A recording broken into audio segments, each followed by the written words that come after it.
All right. Well, thank you all for coming. Welcome to Vested's headquarters here in New York City. We're delighted to have you. My name is Ted Burkhan, and I am a managing director at Vested, and have about 25 years of experience doing marketing communications work for financial brands. And I'm joined today by our friend and partner, Chris Andrews, CEO and founder of Scrunch AI. Delighted to have him. I'm going to let Chris talk about who he is and his background. And then we're going to get into a discussion on a topic that I'm not sure about all of you. For me, comes up literally every single day, multiple times a day with clients as it relates to AI search and the impact that it's having on the discoverability of brands. It's an incredible time to be in this business and to focus on this topic. So looking forward to an engaging discussion. Ask questions along the way. We are going to save some time at the end for Q&A. But if you have questions along the way, just raise your hand. Let's make this as interactive as possible, and we'll go from there. So first, I'd just like to introduce Chris and have him talk a little bit about himself. Awesome. Thanks, Ted. Appreciate the partnership and having us here. Great to see a lot of familiar faces in the room as well. So thanks for coming out tonight. Ted gave me a few minutes to describe kind of what got us here and like why I'm building a company in this space. My background, I've spent 15 plus years building in the enterprise software category and working almost entirely with financial services firms. So my prior business was a company called Hearsay Social that became Hearsay Systems that we sold to Yext. And the thesis there was the customer experience is changing. Like, how do we engage with our end consumer over, at that time, social media, email, text message, and do it compliantly and handle all the strenuous workflows those of you in the room deeply understand. I had taken about 6 months off leaving that business and had a deep kind of consumer personal realization. So if we go back, say 2.5 years ago, this was before ChatGPT had web search, right? So I'm going to do a lot of tangents, but I'll do a first tangent. GPT launched by mistake. I don't know if anybody knows this story, but when the team was building OpenAI, they had built all these models. And as they were preparing to launch, one of the engineers changed the interface to turn it into a chat box. And they did not announce it. They just put it out and it instantly went viral. Something about this mechanism of just free form chatting with this thing clicked for consumers to like, I'm just going here. Like, this is how I actually want to get questions answered. And I, like many of you, was an early user of this mistakenly released GPT product. Like, they had a whole bunch of partners lined up to announce their new model and they didn't get to do it because they launched out of order. But as one of those early users, I realized this is fundamentally changing my behavior. I've spent the last 15, 20 years going to Google, asking questions, looking at lists of links, and honestly acting like a mini large language model, a bad one. I would click on a website, I would read it, I'd go back, I'd click on another website, I'd read it, I'd go back, I'd try to like synthesize all this information in my brain and then make a unbiased decision as a flawed human, right? That's all what we are trying to do, and why marketing and content and the narrative and persona is so important. And what I saw with ChatGPT was I had completely outsourced the task of research, and the thing didn't even have web search capability yet. Right? If you think back 2.5 years ago, you'd ask a question, it would warn you. It would say, hey, this data's 6 months old, but here's your answer. And like, as a semi-lazy consumer, I was like, good enough. Like, 6 months old, you did way more research than I've done. I'm going with what you said. And I turned to a friend of mine. I was like, when this thing incorporates web search capability, it's going to change everything about the customer journey. And ultimately, I was like, if I've outsourced browsing, because browsing is inefficient by the definition of the word browse, like when you browse, you're just kind of moseying about content in the world. I'm like, this is going to change everything about a customer journey. And if I've outsourced browsing, what is the website for? Like, that was the prompt that we, pun intended, started playing with as a team. We're like, what is the website going to be for if we've outsourced the task of browsing? So I think we sit here at a very early inning in this shift. There's so much drama and misinformation and confusion for marketers. But ultimately, you're about matching your content to whoever is consuming the content to try to retain control of the customer journey. And I think there's a new platform emerging. And as you can tell, I will talk endlessly about the different threads we're pursuing on that as a team. But that's the origin. It was like, this is impacting me personally. It's going to change marketers' role, but the task is still the same for a marketer. So I'm going to jump right in. Let's do it. I'm going to build right on something you just said. Are we today witnessing the death of the website? I don't think we're witnessing the death of the website. I think we are failing to acknowledge the purpose of the website going forward. Ultimately, AI, large language models, are consuming language to help make an informed decision for a consumer, right? That's what we've outsourced the task of doing. Now, if your website is heavily visual, heavily interactive, missing a bunch of context and information that the model isn't picking up when it is reading it, the model's going to reflect an imperfect answer back to the consumer, or not the answer that you had in mind. Right now, the website, that real estate, is the best place we have to educate models. So what we say as a team is like, look, your website doesn't need to go away, but I really believe, and I've already seen this for my own company, for Scrunch, more than 50% of visitors to scrunch.com are unique AI visitors, not humans. And we're an AI company. That makes sense. I'm sure most of you have asked questions and asked GPT to learn more about us. But the reality is that shift has already occurred for emerging brands. And many of you in the room have a little bit more time than most to think about this. But I do think your website is the most important resource you have to educate the model. And we can talk about how you should educate the model and what the shift looks like. But I would say the website is more critical than ever, but people are mistaking what it's for. So talk about that. Yeah. What is it for in the era of AI, and as more and more people use LLMs to search for their information and ask questions about? I'm actually really interested in both the branded search and the non-branded search, right? And the bots go out and they crawl the different websites. What role does that website play in that world today and moving forward? Yeah. So I like to think of our content stacks as a pyramid. So for all of you that are in the content world in some way, whether it's PR, we all of us produce content as humans. But if you're managing content internally, thinking about educating models, I would almost think about this content pyramid internally, in that you've got your base level of content, call that your DAM, your digital asset management platform, your PR, your personas, your product information, your disclaimer, all of the information in your internal business. And I'm sure there's 15 to 100 broken systems at most of your companies that hold all that information, right? Nobody has it in a perfect format. We don't, and we're only a couple years old. You move up a level, you've got your content management system, right? So maybe you've bought a platform to manage content that you want to make public to the web, right? So that's your next layer up in the pyramid. Then you move another layer up, and you've got what actually makes it onto the website. I'm just going to approximate, of the information that is at that DAM and CMS layer, maybe 5% of it makes it to the public-facing website. And then let's assume of the content on the public website, half of it is accurately understood by AI. Because a lot of it, when you do the technical analysis, the content intent analysis, it's buried in weird forms. It's on a PDF. Maybe it's behind a paywall. Maybe it's in a JavaScript. Maybe it's in a video where the model's not listening to your video. It is multimodal, but it's trying to get everything into language. So let's say that of your entire depth, you're a multi-100-year financial institution that has a storied history. When AI is trying to answer the question on your website, it understands under 1% of that information.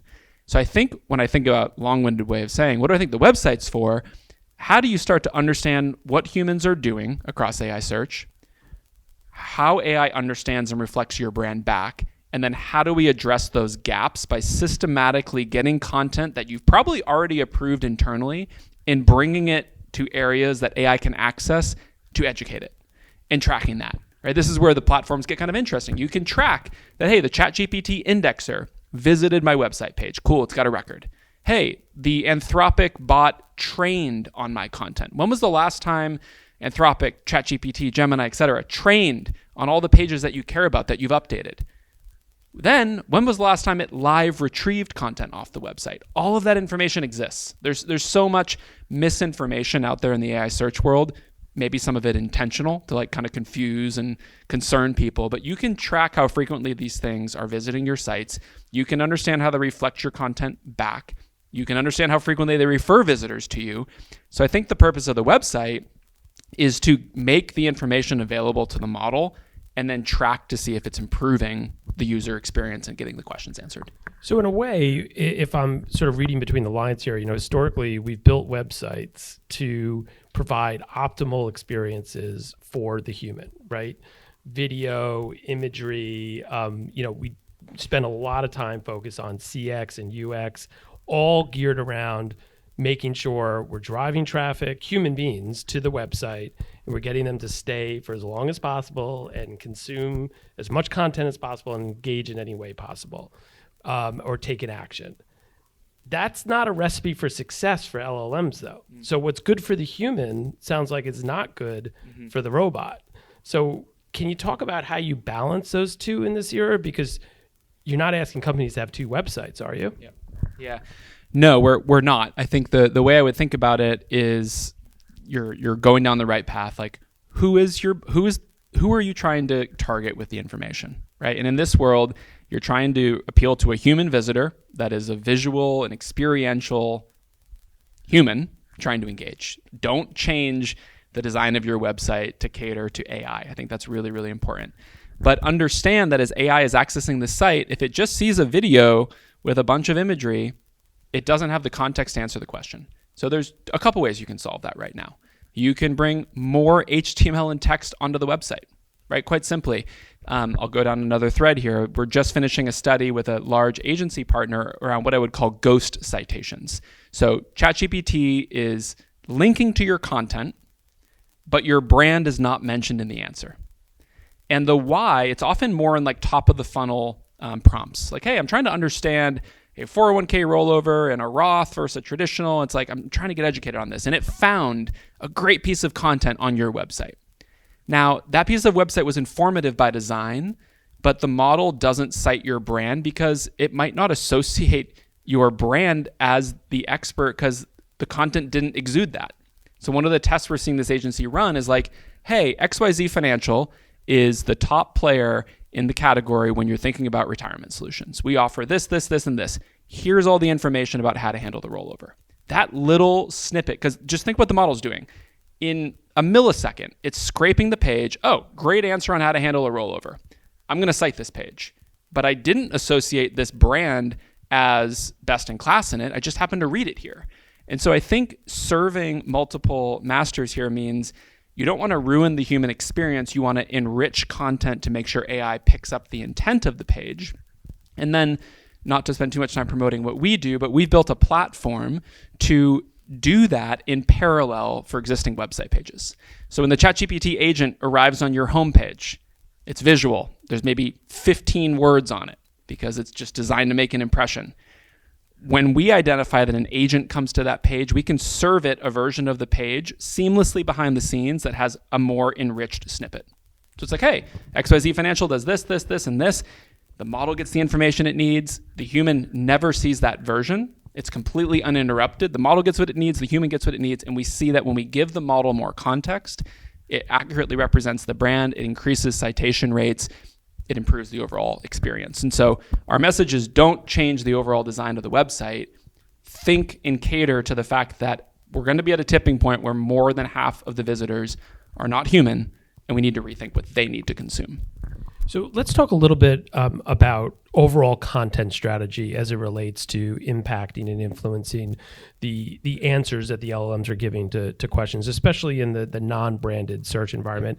Just by show of hands, how many of you are sort of actively changing your content strategy to influence the LLM search environment for your brand? So about half. Yeah. That's fair. Okay. So I guess my question for you, Chris, is from a content strategy standpoint, where do you start? Because we do, in conjunction with Scrunch, we do a lot of audits for our clients where we take a look at both from a branded and non-branded standpoint, how the brand's performing across all of the major LLM search platforms. And then it comes back, we create recommendations around technical changes to the website, like you just talked about, but also longer term content strategies that can influence them. Question for you is, where do you get started for brands that are either not doing this now or have just started out? Like, what's the best step forward from changing up your content strategy to better appeal to the LLM search environment? Yeah. I would just start with your company's strategy. So like, who are you selling to? What are the priorities for the business? And then how are you showing up and performing against those strategies? So like literally take your last public message from the CEO and your marketing team, your sales team, whoever you're taking your guidance from, like, hey, we're trying to sell to this persona. We're trying to land this product. We're trying to get advisors having more meetings. Like, what are the things you're doing? Forget AI for a second. Like, what are you trying to do as a business? If we put all of the measurement aside, I assume most of you are trying to increase AUM. You're trying to bring more clients in. You're trying to cross-sell more products. The goals haven't changed. Now let's understand that when a consumer is searching or a B2B buyer is doing research on a fund or a partner, are you showing up for those things? And so fundamentally, like, don't start by buying our product or a competitor's product.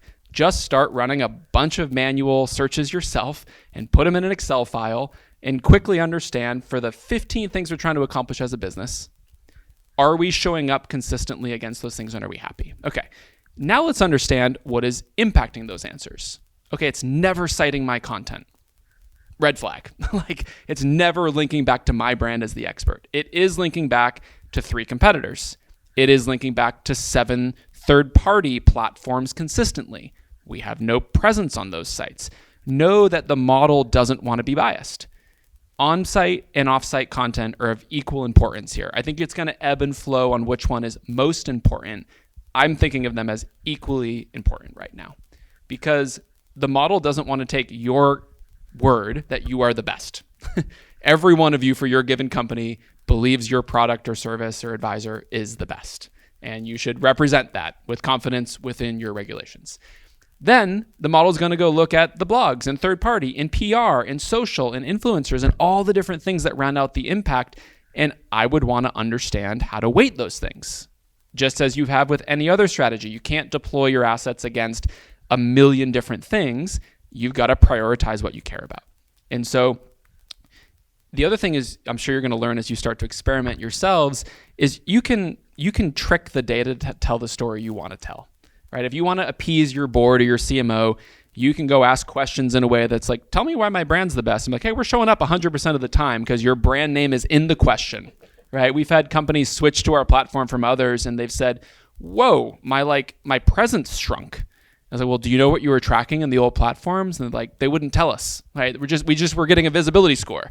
It's like, well, what do you care about? Like we've hired a full data science team whose background is in the search world to understand what are people doing on these things? Who are you targeting? How are you showing up? And how do we address the gaps? There's no perfect methodology to this and it's constantly changing. But for a starting point, start manually. Like do the searches yourself and beware. If you are logged in, the model will ultimately cater to you. Like if you ask it 15 times, who's the best financial advisor, it'll probably finally tell you that, hey, your financial advisor, in parentheses, yours is the best. Because it'll be like, I think this guy just wants to hear that. Like we're just going to tell him what he wants to hear. I would encourage you to do it in a logged out environment. Like log out, do incognito searches. You're going to get a less biased perspective because the model's just going to be pulling from trained in knowledge. And depending on the nature of the prompt, it's going to do a live web search to retrieve more information. But to me, this is not about ChatGPT. By the way, that's the easy one for us to go to as consumers. More than half of Google searches in North America result in an AI overview powered by Gemini. So if you're like, oh, my favorite user studies are the ones where like, I've never used AI search, but I love that Google answers the question. And you're like, okay, pause. That's an amazing execution by Google so that the person doesn't even care or know they're using AI, but they're getting their question answered. So if you're not surfaced in that answer, Google searches are going up and to the right. Everyone's like, oh, Google searches aren't going down. Totally agree. There's more Google searches than ever, but most of them are getting answered in that first context window. And for the native platforms, GPT, Perplexity, Anthropic, and the billion agents that are to come, they're answering the question with an even further enrichment of information. So one more thread on like, what is the website for? Another thing I would think about is the pacing has been accelerated by retailers and brands. And now people are realizing that it's actually high consideration purchases in B2B where this is going to have the biggest impact, right? If I'm trying to buy toothpaste, I'm just going to Walmart or Amazon and I'm going to buy it. I'm not going to ask ChatGPT to evaluate that. But those people were so panicked about their brand presence that they started the movement. If I'm trying to pick a financial advisor or understand a financial instrument, like when I look at my own search history, I'm trying to understand what umbrella insurance is. Maybe one of you can tell me. Like I'm on ChatGPT asking it a bunch of questions. I'm trying to understand, hey, where's the highest yield savings rate? It appears that chaos reigns right now. I want to get some money out of the market and I'd like to make some money on it. Like who's got the best rates right now? I'm asking those types of questions. Now, an interesting thread on what your website's for would mean if I'm on ChatGPT and I ask it 15 different questions, which is a pretty normal behavior, by the time I click on the link to visit your website, I'm a totally different type of visitor to your website than you're used to. Your website has historically been, go here. Okay, if we can get this guy to click on 5 more links and get him to stay on our website long enough, we'll get him to fill in a form. I don't want to click on 7 links anymore because I think I've gotten all the research answered top of funnel. We are seeing some really cool experiments from companies that are more sophisticated in their rollout with us where, hey, a ChatGPT visitor to the website should get a different experience. You know from the UTM tracking code that, hey, this visitor is referred by ChatGPT or Perplexity. Don't serve it the coupon. Like to make a retail example, I'm there to buy the product. Don't stick me in a 20% off, register your email, give me the information so that I can complete the task. You won't have a 100% hit rate, but that's what I'm there to do. So know when to stop selling. Know when to stop selling, right? Like, hey, I'm on the website because I want to talk to your advisor now. I don't want to hear about why you're the best. You could think about a different version of the page based on the referral. Well, and what you're describing really is the next sort of era of experience, right, for the consumer as it's influenced by their use of LLMs and how they get to the website of that brand. I think what we're headed towards, and like if I paint where I think we're going 12, 24, 36 months from now, and I have no idea the exact timing, I think we're going to have more personalized experiences than we've ever had on the web. I think the web's going to be better than ever for humans. Like I have a playful example of where I think the web has been the last couple decades. Like if you go to a recipe website and look at a chicken noodle soup recipe site, you're going to see the word chicken on the website 50 times because somebody wrote the article for the Google bot. And it's like 15 pages of content about somebody's life story growing up in Italy and how to make chicken soup and da-da-da. You're just like, I don't want to read this as a human. But like we've played all these games to play with the Google incentives. I think we're going to get a deeply personalized version of the web because the model is going to understand us and it's going to relay that to the site to articulate something back. And then on the other side, I would be thinking ahead on this and finding partners that push you. My version of the web is AI doesn't want to browse the web either. Like if you've watched these agents browse the web and it's like a 0.00001% of behavior is them actually browsing, they're pretty bad at it. Like it's the most impressive technology we've ever built, but it doesn't want to browse the web either. It's like, click on this, download this, go back here, your website still sucks, click on this, click on this. It wishes it just could get the information. So my view of where we're going in the world is it's going to be repository, like non-visual content repositories, huge feeds of data from brands to the models that we're going to have to keep accurate and updated. They're going to create deeply personalized experiences for the consumer. We're not there yet, but if I were you, I would want to know who I care about selling to, how I care about showing up, and build a platform to understand the change that's coming. I want to give people a chance to jump in and ask questions, but I do want to ask you one more question about a topic that we haven't talked about yet because we have been focused on the website, the role of the website, and rightfully so. It's such an important part of this whole story. What about earned media? Yeah. You know, there's been this renaissance in the PR earned media space because of its impact on influencing the answers that the LLMs are giving to the questions that they're being asked. What's your thought on that? Where does that go? Does that continue? Does earned media continue to play a huge role in all this, or will eventually it all turn to the websites that the corporates are running? Yeah, I think it plays a bigger role than ever. So like I'm drawing the line of 50-50 just because I think on any given day it ebbs and flows, right? Whether it's your site or third party or earned or whatever, however you want to categorize it. But I think there's been a renaissance and it's only going to continue to accelerate. You're seeing the models hire writers. You're seeing the models hire editors because these models actually work the way we do. Like a large language model is like a baby. Like you put into it, it regurgitates back with some hallucinations, right? Like, so you need to give the model information so that it can understand it and then reflect it back to the consumer.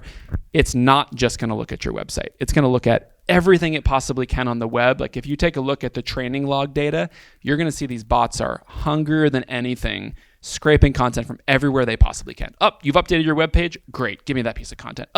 Press release. I need that piece of content. And trying to understand and triangulate between your site, the press release, the influencer that's championing your brand. And it's looking for inconsistencies and flaws so that it can help the customer get to the right outcome. So I think more than ever, earned media, being thoughtful about the narrative in your strategy and how it relates back to content that already exists on your website, the cohesive ties between that become bigger than ever. And I'm not saying that because I'm in the building. I'm saying that because I'm looking at the data, right? And I think I wouldn't overcompensate on games. Like you're going to meet people that'll tell you, we can get you ranked number one. We're going to spam Reddit on behalf of your brand. I always say say the thing twice and make sure it doesn't sound insane. Like most of you in the room work for companies that have been around for hundreds of years in some cases. If the game is like, we're going to go on Reddit and tell it that your brand's the best thing ever and try to trick the model, it might work for a couple weeks. And I hope you get penalized because that's not the internet that I want. I want an internet which is like deep, rich information about my brand that is timeless, that is updated, that is relevant to the persona, and then a corresponding earned strategy to get content to the places that we know humans and models consume, and then help surface that information. There's no perfect answer, but there are methods that you can drive towards getting those outcomes. So Chris and I could sit here literally for days and talk about this. I'm sure you all want to get back to cocktail hour and networking. So I do want to open it up for questions. I see this gentleman right here. I was going to say, it seems like Google created an opening for something next to come in and take the business in some ways, because they were getting like junk results and you had to search 15 times, right? And now it's here. But at the same time, if the models can't read a website's images, is Google still doing something better on its own without complexity than what the models are doing? And can the models fix it by like people with better coding, ADA type stuff? Yes. Yeah, it's a great question. So there's a couple things. Like the models have the sophistication to be what's called multimodal right now. Like they can interpret a video or an image, but large language models are turning everything into language at the end. Right? So even if it does, it's trying to get it back to the form that it wants to synthesize the information in. So Google is more advanced than the GPTs and Perplexities of the world in retrieving information off of website. Google's also powering ahead. Like they just released some patents on creating new versions of pages without a human in the loop, just based on what the model wants to see, which is kind of what we're here talking about, right? Like they built the large language models and they didn't want to let the genie out of the bottle because they knew it would disrupt the best business model we've ever seen in the world, which is their ad ecosystem. GPT capitalized on that, but Google has quickly stormed back. Like Google is the number one player in AI search by volume. When you look at AI overviews, Gemini, AI mode, they're the number one player. They also won the contract to power Siri. That was kind of fumbled by Anthropic and GPT. Like Google's got the scale and impact to do it. So that's going to power every Siri device. So my view is like, yes, to some of the things you articulated, like ADA and like more text on the page will educate the model. Those are all sane, productive things to do. I don't think we want a web where models are forced to figure the information out. Like every marketer that I know is trying to move towards the consumer, whether it's a human or a bot. It's like, and I actually think SEO practitioners are in a better place than ever because they're one of the few people that have been marketing to machines for the last 15, 20 years. Like if you actually look around your department, who's been marketing to machines? It's the person that's been marketing to the Google bot. And now we need to understand that everyone is going to be marketing to machines, brokering a conversation with a human. And does the machine want to watch your video? That's the question I would ask. Or I would say, maybe there's a transcript that we could serve it somewhere so that it has the information that it retrieved. And like we're seeing success with those types of scenarios for folks where you create additional content on the site or serve it in parallel where it gets the information, and don't make an AI agent do what it doesn't want to do.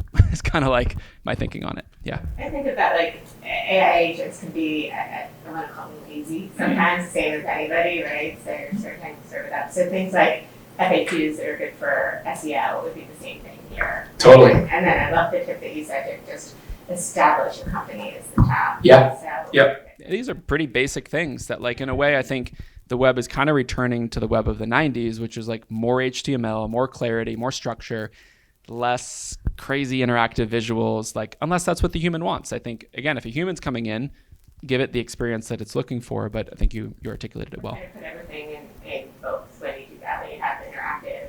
Yeah. Or And there's- design team what one would step. Well, and again, there's two ways. Again, there's a couple ways that you can look at doing that. You can take an existing page and provide more text on the page. Like, we see a lot of folks in retail doing this. Like, we want to take our product description page and give more details on who's this product for. Because the other reason this becomes really important is just think about the structural nature of how search has changed. When we used to Google search, almost all searches were 1 to 4 words. Nobody goes to ChatGPT and types in the word scrunch and hits enter.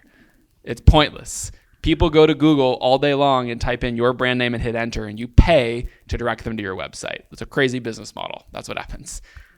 The nature of a search on ChatGPT is, hey, like, it's a wandering human conversation. It's vulnerable. Say, hey, I'm a lost middle-aged person trying to figure out what to do with my money, and should I get married? Like, you're just like throwing all sorts of junk at the model, and the model's like, hey man, you're doing great in life. Like, yeah, you should do it. Don't do it. Like, it's just like it's sparring with you a little bit. But that means that it's looking for more personalized content on your website assets to retrieve the answer. And so if it finds a page which is like, this is the product, this is the page. If you're trying to equip teachers with the right retirement package to protect them for the rest of their life because they can't teach for the rest of their lives, these are the funds and assets they need to think about. This is who it's for. And so, hey, I'm in the HR department for teachers trying to do this, this, and this. Oh, great. I know exactly where that piece of content is. I'm going to reference it. And hey, the brand is tied to the expertise, and so we're going to surface the brand name. It's just rethinking the content patterns that I think we're all trying to figure out. And you can never rest either, right? Because even though it values that piece of content today, Yep. tomorrow there could be a better piece of content Yep. that someone else puts out. So Yep. this really is about brands thinking and acting like publishers Yep. with the end user being the LLM. Yep. But you can never rest. Yeah, it sounds exhausting. Yeah, it when you really say it is. that way. Yeah. Yeah, I think, one of the things one of the things we're playing with as a team is again, it is unsustainable to constantly be surfacing you insights of like, you fell behind, new gap, like, it's whack-a-mole, right? And like, I will say, most of the platforms like ours are a year plus in. Everybody's building as fast as they can to address these problems alongside great teams. I think where this is going to go is agents.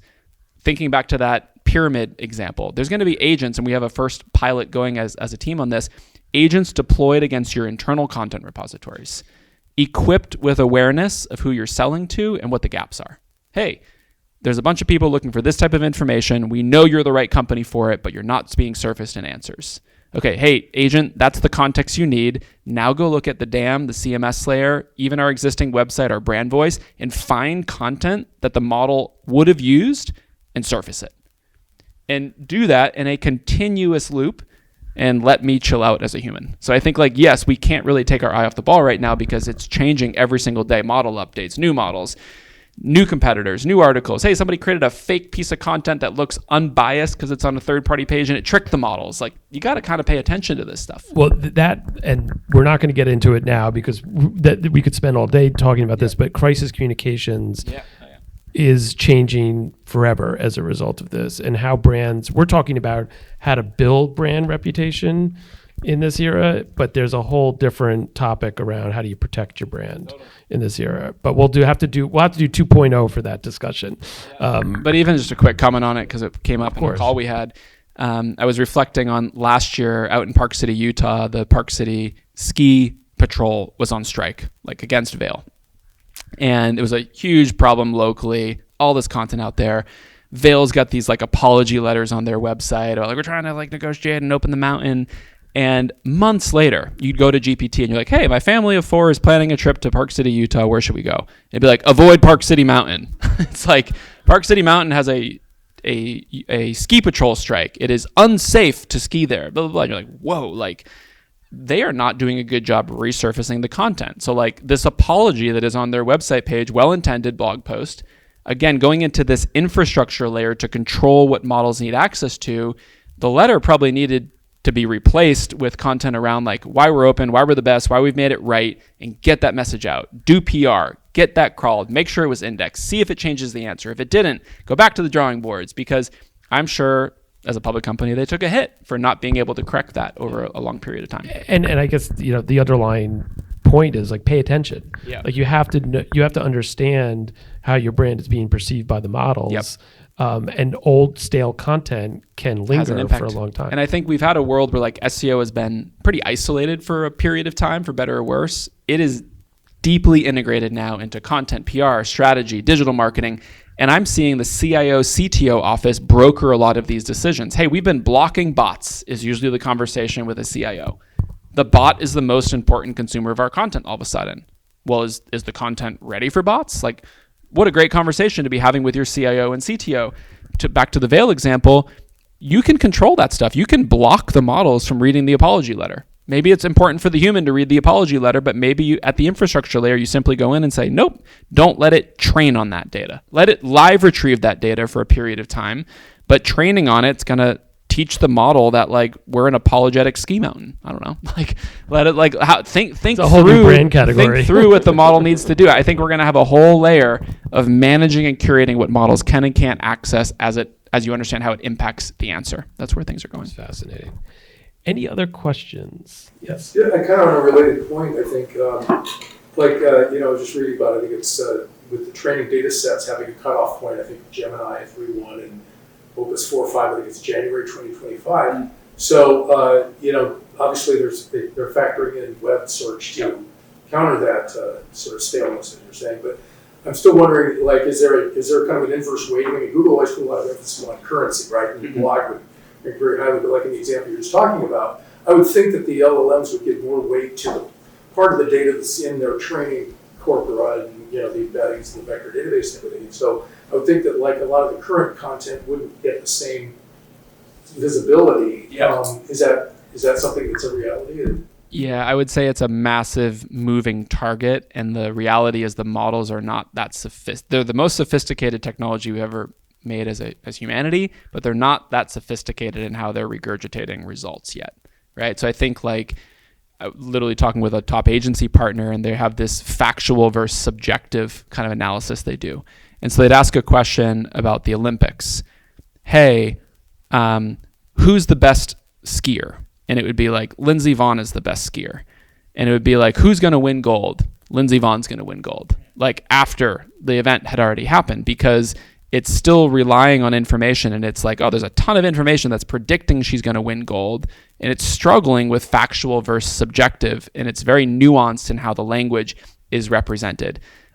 Who did win gold might actually deliver a different result, because it's like more grounded in fact in how the representation, whereas it just like it's so nuanced in how that language is structured. I think the models are going to get better and better at it, and I don't know, they don't reveal their exact weighting of like, well, did I use just trained in data or did I live retrieve? You can see it as a consumer. Like sometimes if it is not a time sensitive question, it is cheaper for it to use trained in knowledge, and so it will err on that side.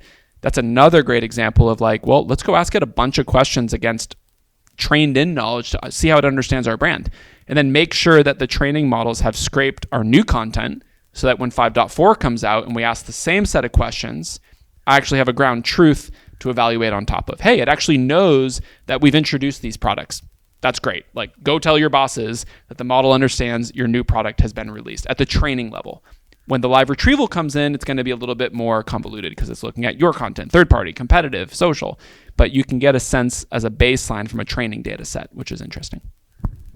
Take one more question. Yep. I have a question about why so many of the models rely on outlets like Reddit, which I think of as more opinion and not fact-based data, but it's like the top two for a lot of these tools. Resource for information. And that seems counterintuitive to me, that the tools are supposed to be going out and finding fact-based information, but they're going to Reddit. So can you just speak to why you think that is? Yeah, it's a moving target as well. We've seen Reddit declining. I think LinkedIn just passed it. Okay. All the tools. Yeah, it depends on the model. In some searches it'll go to government websites, Yeah. like HUD or to get data, but then it'll go to LinkedIn and Reddit for Yeah. other things, and you're just like, but those are mostly social tools. Yeah, I mean, I think, again, the model providers would have a more thorough answer, but I think what I observe is it's looking for human prose, it's looking for text, and it's like, here's a website with piles and piles of information. And so oftentimes it's not that the model is hallucinating, it's that the model has consumed misinformation and it is not evaluating it. Like the big joke when the models were getting things wrong a couple years ago was like, I don't know if you saw the like, well, how do I get the cheese to stick to pizza? And it was like, use glue.